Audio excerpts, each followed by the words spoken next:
Olá pessoal, sou o professor Alfredo Mello. Bom, a gente vai desenvolver mais um vídeo sobre filosofia. A bola da vez é Sócrates, tá? Um dos três grandes pensadores do período clássico da filosofia. Então, dentro dessa análise que a gente vai realizar, alguns pontos que eu quero destacar aqui com vocês é justamente o pensamento clássico, né? Como é que está delineado esse período clássico, o contexto histórico em que viveram esses pensadores, né? Sobretudo o que está em questão hoje, Sócrates. Vamos examinar também a corrente sofista do período. Dois deles se destacam, né? Que é Protágoras de Abdera e Górgias de Leontine. Em seguida, a gente direciona a nossa atenção para o pensamento de Sócrates. Então, dentro dessa perspectiva, a gente vai analisar a biografia de Sócrates, né, o diálogo crítico, ou o método socrático, um paradoxo, né, o paradoxo socrático e a máxima socrática, né, duas frases, né, muito conhecidas de Sócrates. E por fim, a gente examina também a apologia de Sócrates, que é a condenação desse pensador. Bom, então esse período clássico remete justamente ao período em que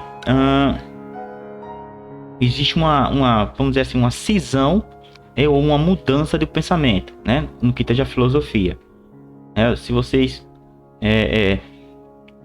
já desenvolve um estudo sobre filosofia, você vai perceber que Sócrates vem um pouco antes daquele período chamado pré-socrático ou cosmológico.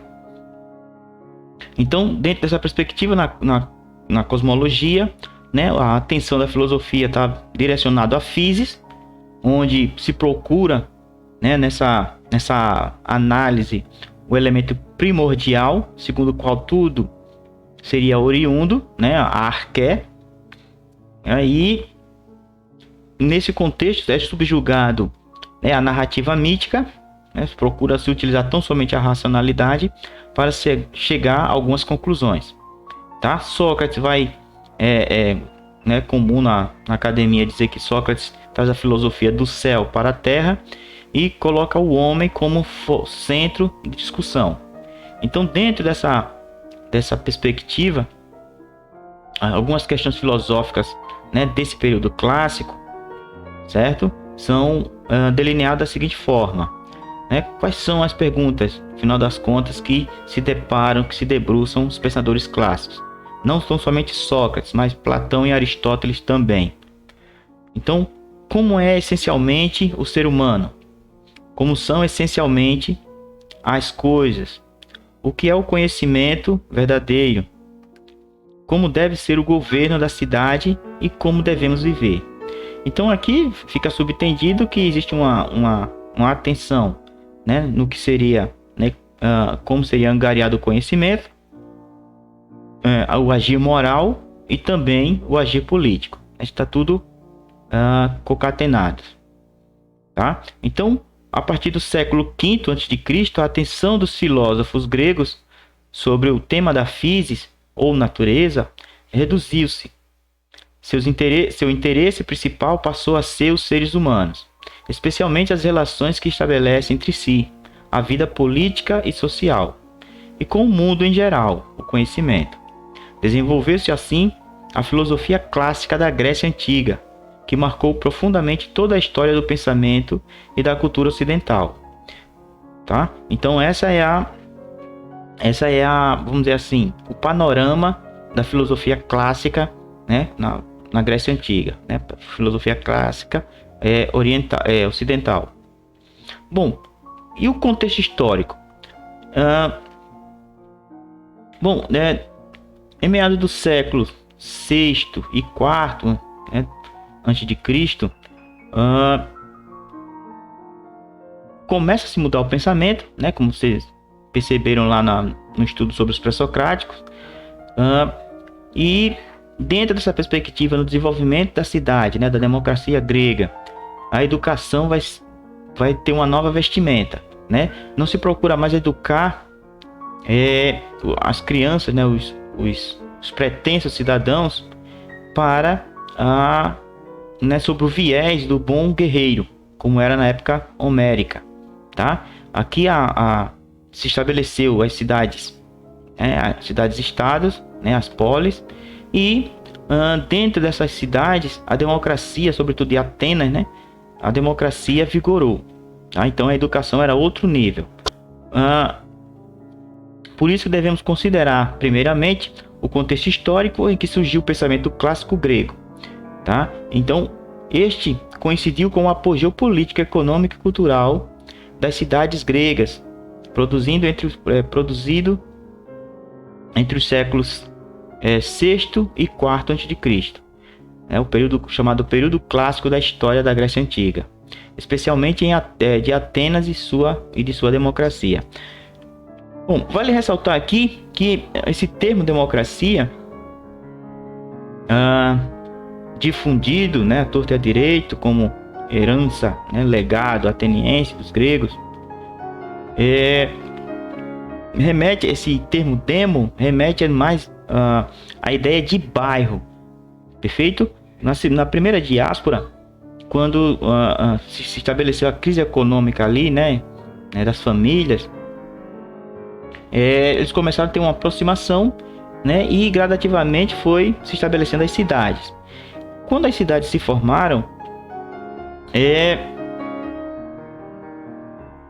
começou a se desenvolver setores, né, algo semelhante daquilo que a gente chama hoje no nosso tempo de bairros, ok? Então esses bairros eles elegiam seus representantes, né, eram formados por algumas tribos específicas, tá? Eleito seu representante, e esse representante tinha direito de fala na ágora, tá certo? Então a democracia significa aqui, né, esse demo significa esse representante nesse grupo, né, que é algo semelhante como se fossem uns bairros no nosso tempo, tá? Então é isso que é democracia. Não seria o povo como um todo, tá? Mas seria esses bairros, né, esses setores localizados, né, que elegeu seu representante, e esse seu representante tinha direito de fala na ágora. Entre os séculos VII e VI a.C., diversas reformas foram promovidas sucessivamente por Drácon, Solon e Clístenes. Foram criando uma nova forma de governar que se guiava basicamente pelo princípio da isonomia, isto é, de que todos os cidadãos têm o mesmo direito perante as leis. Nascia assim a democracia ateniense. A partir do século V, sob a liderança de Péricles, essas reformas políticas aprofundaram-se e Atenas atingiu grande esplendor tanto no campo econômico como cultural. Nessa cidade viveu, ou por ela passou, boa parte dos mais destacados artistas e intelectuais da época, vindo de diversas partes do mundo grego: dramaturgos, arquitetos, escultores, historiadores e filósofos, entre outros. Vale destacar aqui que Sócrates e Platão vai criticar duramente esse conceito de democracia. Por quê? Porque, segundo eles, ele faz um raciocínio muito interessante. Por um período de um ano, né, um desses cidadãos, desses considerados cidadãos, ficava encarregado de administrar a cidade, certo? Então, se eles, independente da função, independente da profissão ou da capacidade do indivíduo, esse indivíduo teria o direito de governar, de administrar a cidade por um ano. Então, qual é o raciocínio de Sócrates e Platão? Eles, como é que eu posso colocar nas mãos, né, jogar nas mãos, né, jogar a própria sorte à cidade, já que pode haver uma pessoa sorteada que não seja qualificada para administrar a cidade, né? Porque quando a gente vai fazer quer um sapato, a gente não vai para um alfaiate. Quando a gente quer cuidar da saúde, a gente não vai para um açougueiro, né? Então, por que a gente vai fazer isso justamente com a cidade, né? Uma pessoa que deve administrar a cidade tem que ser uma pessoa idônea. E aí ele levanta, né, vai fazer uma defesa em Platão da aristocracia. É fazer uma defesa, uma apologia da aristocracia. Agora, claro, dentro dessa defesa da aristocracia, ele faz uma definição do que é a aristocracia que ele está falando. Não se trata aqui do governo dos melhores em termos de posição social. Se trata, sim, dos melhores naquilo que tem a capacidade de fazer, né? O indivíduo que tem aptidão para determinada coisa, ele é qualificado para fazer essa determinada coisa. Se existem indivíduos que têm a capacidade, é qualificado, né? Tem aptidão para cuidar da cidade, administrar, então é esse que deve ser direcionado para a administração da cidade. É isso que ele fala em termos de aristocracia. Bom, então essa cidade, né, esse período histórico em que a democracia impera, certo? É preciso preparar os pretensos cidadãos para falar em público. É aí que entra, né, essa corrente chamada sofista. Os sofistas eram professores, né, ambulantes, certo? Que recebiam para fazer ensinamentos, tá? Eles viajavam, né, e procuravam defender uma tese específica dentro, né, dentro de um fundamento, vamos dizer assim, de uma apologia retórica, tá? Então eles eram especialistas em religião, a religião grega, sobretudo em retórica, mas também tem o conhecimento em direito, o direito grego, tá? Então eles ensinavam, né, os filhos dos cidadãos, né, portanto pretensos cidadãos, os filhos homens, claro, a arte da retórica, tá? Segundo alguns estudiosos, entre os ensinamentos dos sofistas, destacavam-se aqueles que tinham como principal objetivo o desenvolvimento da habilidade da argumentação, além do domínio de doutrinas divergentes. De acordo com essa interpretação, eles buscavam transmitir a seus discípulos todo um jogo de palavras, raciocínios e concepções úteis em um debate para driblar as teses dos adversários e convencer as pessoas. Vale ressaltar aqui que o curso de Direito, né, um bom curso de Direito, ele vai abordar os sofistas de modo abrangente. Nos primeiros anos do curso de Direito, por quê? Porque ali existem pretensos advogados. Então, é preciso conhecer, né, essa, vamos dizer assim, essa doutrina para usar como artifício lá na defesa do cliente, tá? Então é muito comum ser abordado os sofistas nos cursos de Direito. É um bom curso, claro. Bom, um desses sofistas, Protágoras, né, é considerado o primeiro e um dos mais importantes sofistas. Ensinou por muito tempo em Atenas, tendo como princípio básico de sua doutrina a ideia de que o homem é a medida de todas as coisas. Essa frase remete, sobretudo, ao relativismo. Aqui dentro dessa frase está subtendido a ideia de que o conhecimento ele é subjetivo. O conhecimento, a verdade é subjetiva. Não existe um conhecimento universal, tá? Uma verdade universal. Por essa frase ter chegado a nós isolada, seu contexto, teve várias interpretações. Buscando uma síntese entre elas, podemos dizer que Protágoras afirma que o mundo é aquilo que cada indivíduo ou grupo social consegue perceber que é. A filosofia de Protágoras sofreu críticas em seu tempo por dar margem a um grande subjetivismo. Tal coisa será verdadeira se para mim parecer verdadeira, mas falsa para outro que a veja como falsa. Assim, qualquer tese poderia ser encarada como falsa e verdadeira ao mesmo tempo, dependendo da ótica de cada um, né? Então ele vai a partir desse pressuposto de que esse conhecimento é sempre relativo, né? A figura aqui em questão, né, ilustra bem essa ideia, né? O sujeito da esquerda, ele olha numa determinada perspectiva, certo? E vê o número 9 no chão. O sujeito da esquerda olha sob determinada perspectiva e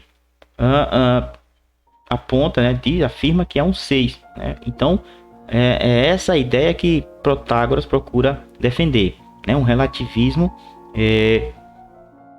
severo, vamos dizer assim. Bom, outro sujeito que aparece nesse contexto é Górgias, um dos grandes oradores da Grécia. Ele afirmava que um bom orador é capaz de convencer qualquer pessoa sobre qualquer coisa. Górgias afirmava que o ser não existe, né? Ou seja, a verdade, né? Se existisse, não poderia ser conhecido, e mesmo que fosse conhecido, não poderia ser comunicado a ninguém. Então, no final das contas, a gente não teria acesso à verdade, né? Aqui recai sobre aqui já remete à ideia de um ceticismo, né, configurado no pensamento de Górgias, tá? Então, esse movimento sofista, ele se divide em três partes, em três momentos específicos, né? A primeira geração de sofista são, né, sempre tem algo a acrescentar à filosofia, a história da filosofia é bem mais interessante. Górgias, né, e Protágoras se enquadram nessa primeira fase, né? A fase intermediária já é um tanto quanto colocada em xeque nessa essa importância, e a terceira fase é aquela que Platão repudia de modo veemente, né? E a gente vai ver por que no próximo vídeo, né? Mas aqui em Sócrates a gente já vai ter um vislumbre do que seria isso. Bom, é aí que entra a figura de Sócrates. Reza a lenda que Sócrates foi apontado pelo oráculo de Delfos como o homem mais sábio do mundo, certo? Esse amigo de Sócrates foi falar com ele, né? Um amigo que teve contato com o oráculo, e disse: Sócrates, eu fui até o oráculo e o oráculo me falou que você é o homem mais sábio do mundo. Sócrates não se via como tal e foi ter com aqueles que eram considerados sábios, né, naquele período, que eram justamente chamados sofistas. Bom, então, a título de exemplo, ele aborda um dos sofistas e diz, por exemplo, o seguinte: eu queria saber o que é beleza. Então, esse sofista geralmente, né, o sofista geralmente estava cheio de alunos, né, de discípulos, e era incomodado por essas perguntas de Sócrates. Mas no exemplo em questão, o sofista respondeu: o que eu acho que é beleza é justamente aquela jovem ali que está passando, né? Aquela jovem que está passando ali é um exemplo de beleza. Aí Sócrates, né, chato como era, né, remete uma outra questão. Ele diz: tá, mas em relação a Afrodite, ela é bela ou feia? Aí o sofista diz: não, em relação a Afrodite, ela é feia. Aí Sócrates, desconcertante, como de costume, dizia o seguinte: diz, puxa vida, agora você me confundiu. Eu perguntei para você um exemplo de beleza, você me deu aquela jovem. E tudo bem, ela é realmente bela.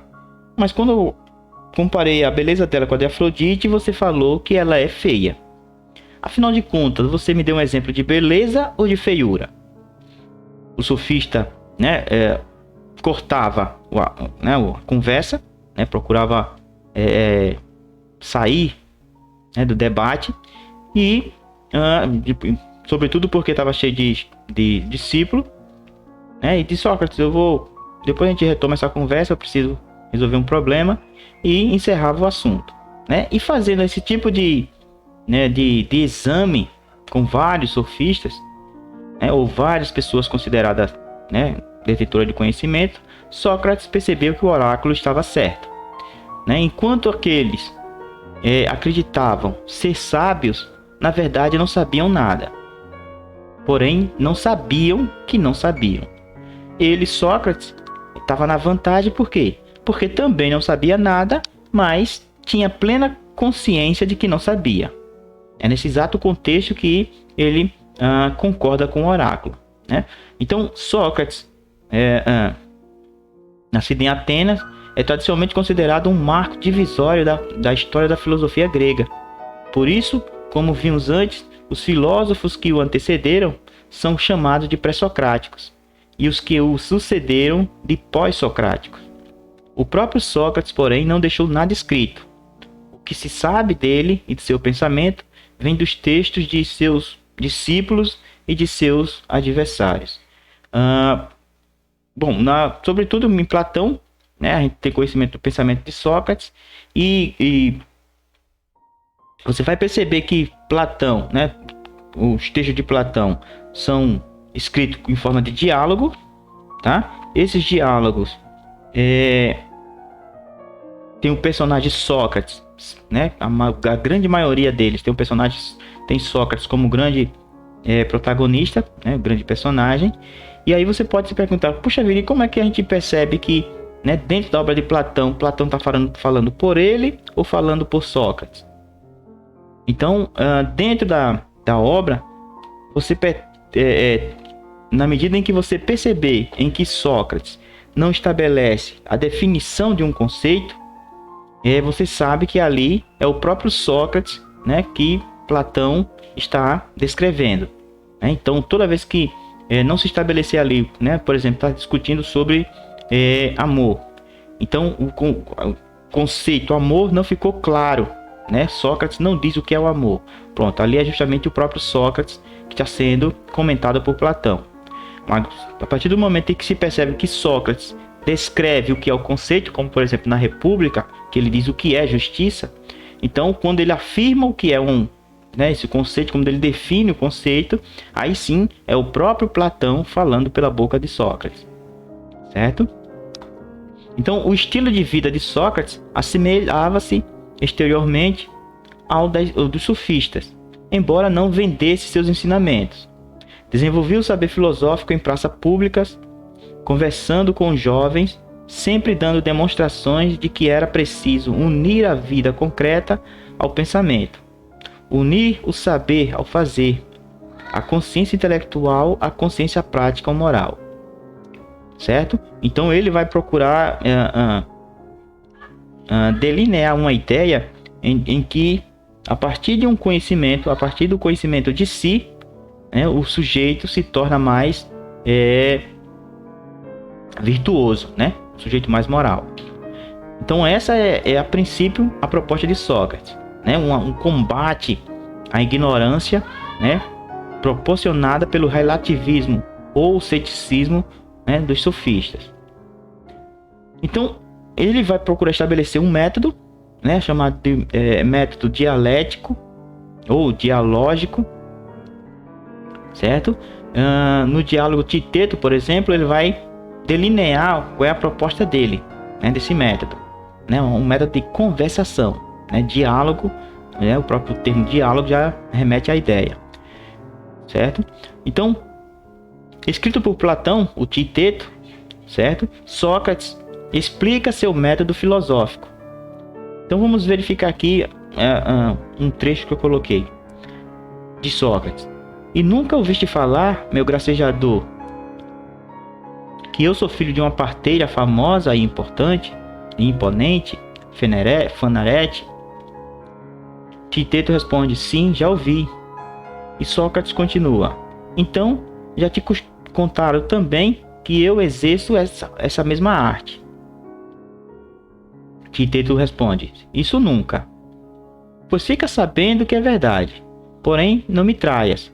Ninguém sabe que eu conheço semelhante arte, e por não o saberem, em suas referências à minha pessoa, não alude a esse ponto. Dizem apenas que eu sou o homem mais esquisito do mundo, e que lanço confusão no espírito dos outros. A esse respeito já ouviste dizerem alguma coisa? Titeto responde, ouvi. E Sócrates finaliza, queres que te aponte a razão disso? Titeto responde, por que não? Então,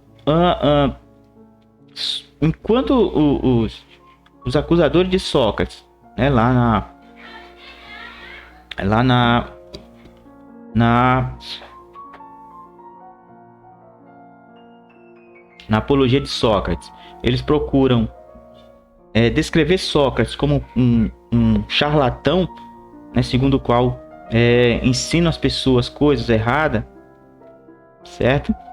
Sócrates vai dizer: eu não ensino nada a ninguém. O que eu faço é algo semelhante que a minha mãe faz, que é dar à luz, né? Sócrates entendia que o homem está grávido do conhecimento.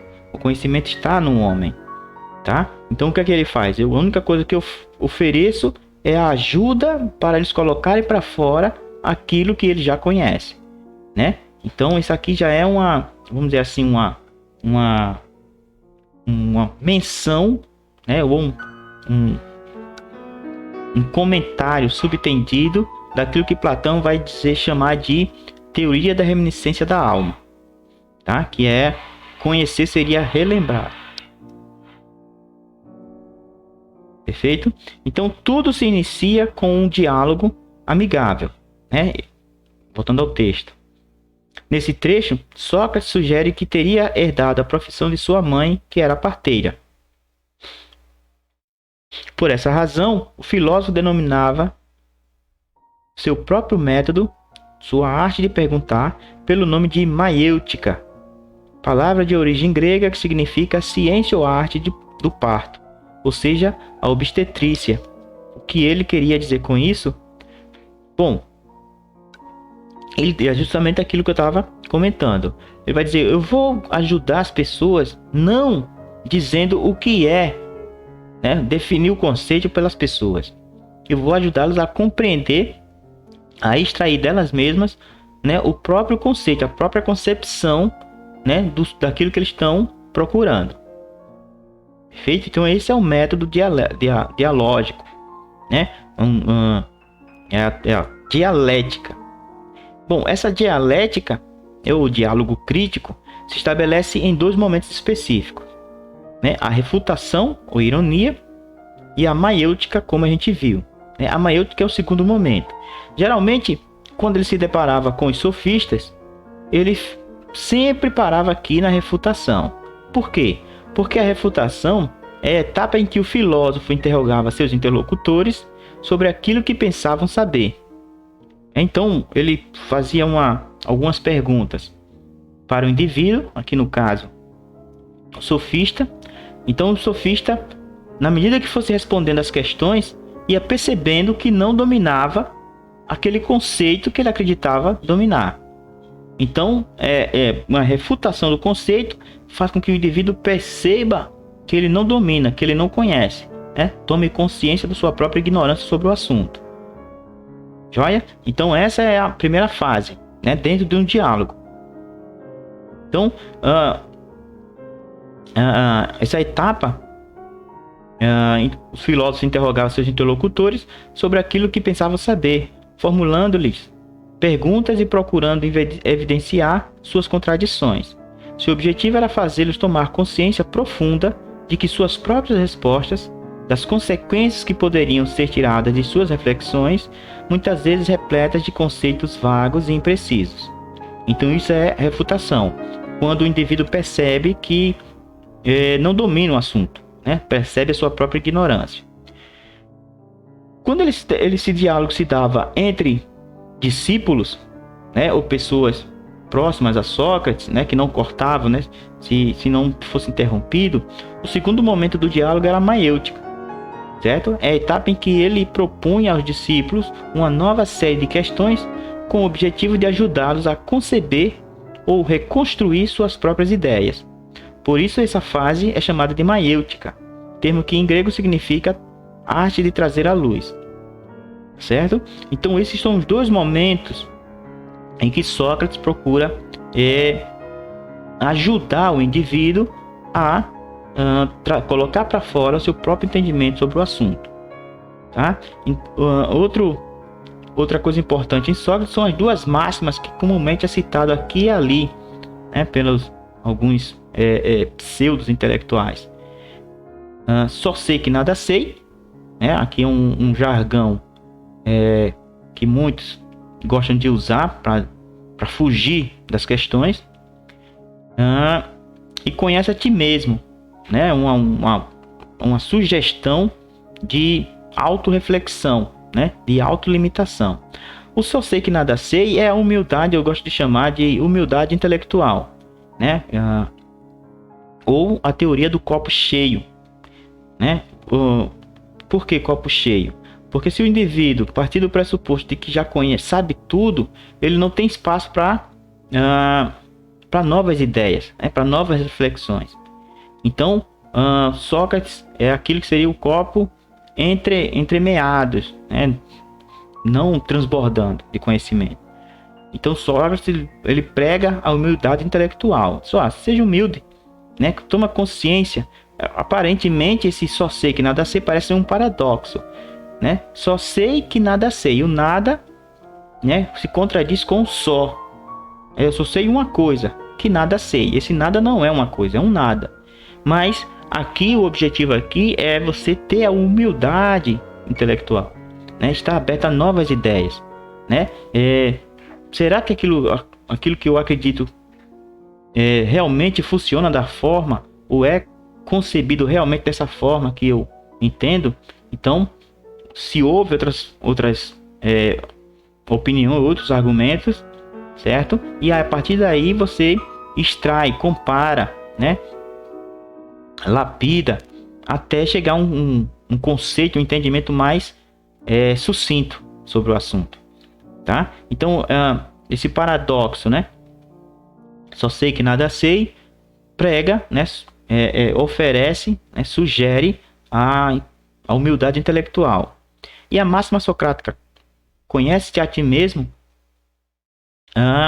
é um conhecimento, parte do pressuposto de que se você perceber a sua limitação intelectual, você vai querer correr atrás, né? Você vai ter uma atitude filosófica, você vai procurar conhecimento. Quanto mais você conhecer, mais moral você será. Porque na perspectiva de Sócrates, a pessoa só comete um ato ruim por ignorância. Ele acredita que aquele ato ruim é uma coisa boa a se fazer, tá? Então ele faz o mal por ignorância, né? Vamos pegar aqui o exemplo do motoqueiro, né? O motoqueiro, ele atravessa o sinal vermelho a primeira vez, a segunda vez, terceira vez, né? E acha que sempre, né, na centésima, acha que sempre vai dar certo aquilo ali, né? Mas se ele percebesse lá tivesse conhecimento, né, da teoria de Murphy, por exemplo, né, a lei de Murphy, que diz que se existe a possibilidade de uma coisa dar errado, em algum momento ela vai dar errado, né? Se ele tivesse conhecimento disso, ele não faria, né? Ele faz isso porque acha que ele é muito bom no que faz, né? E é o certo a se fazer.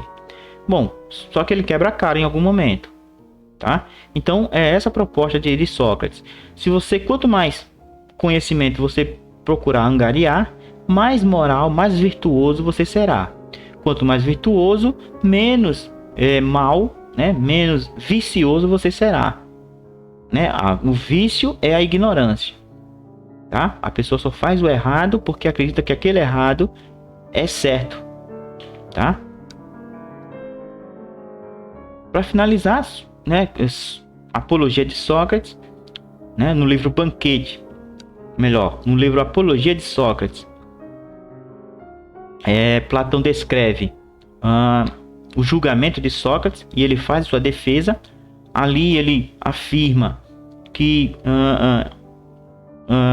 ele não corrompeu a juventude, né, nem pregou novos deuses, tá? Por quê? Porque ele, a única coisa que ele fez foi fazer com que a juventude pensasse por si só, tá? Procurasse desenvolver uma reflexão sobre o que é bom para ela mesma, né? Sobre os conceitos. Portanto, dentro dessa narrativa e autorreflexão estaria também subtendida, é verdade, uma crítica à democracia. E isso era ruim para o corpo político do período. Então, a Apologia, um dos primeiros, se não o primeiro do diálogo de Platão, escrito ainda sobre o forte impacto do julgamento e da condenação de Sócrates, certo? Com efeito, a apologia ou defesa consiste no discurso de Sócrates perante o júri ateniense que o condenou. Acusado de desrespeitar as leis da cidade e os deuses tradicionais e de corromper a juventude ateniense, Sócrates é levado a julgamento. Recusa-se a apresentar uma defesa tradicional, o que poderia, dada a sua habilidade, tê-lo livrado da condenação, mas defende sua liberdade de pensamento e o caráter crítico da filosofia em um verdadeiro desafio ao júri, que acaba por considerá-lo culpado. Perfeito? Então ele nessa foto aqui, né, uma foto já dele pegando o cálice de cicuta, ele vai ser oferecido para ele uma fuga. Ele recusa, né? Ele diz que é uma vida sem filosofar é negativa, tá? Então a liberdade de pensamento deveria ser colocada em xeque, né, pela tradição ateniense, de tal forma que ele foi contra essa fuga, a ponto de tomar cicuta, tá? E fazer um discurso, né, vamos dizer assim, onde nega uma vida sem filosofia, né? Aqui eu coloquei um recorte do texto, né? Portanto, se tal for a natureza da morte, creio que é lucro, pois nesse caso toda a eternidade não perecerá mais que uma noite. Mas por outro lado, se a morte é, por assim dizer, uma mudança de casa daqui para outro lugar, e se, como afirmam, todos os mortos estão lá, que bênção maior poderia existir, juízes? Pois se ao chegar ao outro mundo, deixando para trás os que dizem juízes, o homem vai encontrar os verdadeiros juízes que ali se reuniriam em julgamento: Minos, Radamanto, Eaco, Triptólemo e todos os outros semideuses que foram homens justos em vida. Seriam indesejável a troca de moradia? Ora, o que não dariam vocês para encontrar Orfeu, Museu, Hesíodo e Homero? Quero morrer muitas vezes se tudo isso for verdade, pois acharia a vida lá maravilhosa ao encontrar Palamedes e Ajax Talamônio, ou quaisquer dos antigos que perderam a vida por julgamentos injustos, e comparar minha experiência com a deles. Acho que isso não seria desagradável. Então, dentro dessa perspectiva aí, Sócrates, ele diz, ou a morte é uma noite, né, que a gente não tem sonho algum, né, que a gente dorme tranquilamente e fica em paz, ou existe uma vida após morte, onde a gente encontra todos os injustos, né, os injustiçados, né, os verdadeiros juízes, certo? Os verdadeiros pensadores, né, que é muito mais agradável do que estar nesse mundo onde a democracia se mostra, quer se mostrar como justa, quando na verdade não é. Ok? Então esse foi o pensamento de Sócrates, muito resumidamente, tá? Então a gente conclui por aqui e retoma na próxima aula.